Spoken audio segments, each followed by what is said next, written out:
روایات میں آتا ہے ایک مرتبہ حجاج بن یوسف اپنی شمشیر لیے اپنے ساتھیوں کے ہمراہ حضرت حسن بصری کی مجلس میں داخل ہوا۔ اس وقت بڑے بڑے علماء آپ کی مجلس میں حاضر تھے۔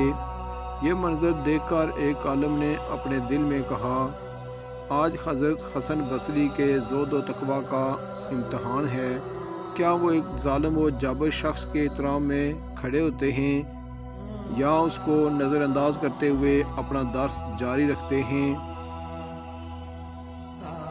حضرت حسن بصری نے ایک نظر حجاج بن یوسف پر ڈالی اور وعظ میں اس طرح مشغول ہوئے کہ آپ کی ظاہری کیفیت میں ذرہ برابر بھی فرق نہیں آیا اور نہ ہی آپ کے چہرے کا رنگ بدلا۔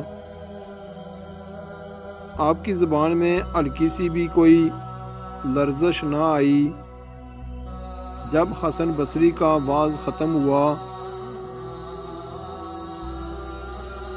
تو حجاج بن یوسف بہت تیزی کے ساتھ اپنی جگہ سے اٹھا اور اس منبر کی طرف بڑھا جہاں حضرت حسن بصری تشریف فرما تھے اور وعظ بیان کر رہے تھے۔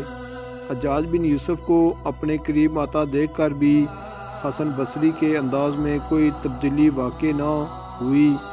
حجاج بن یوسف والیانہ جھکا اور اس نے حضرت حسن بصری کے دست مبارک کو بوسہ دیا۔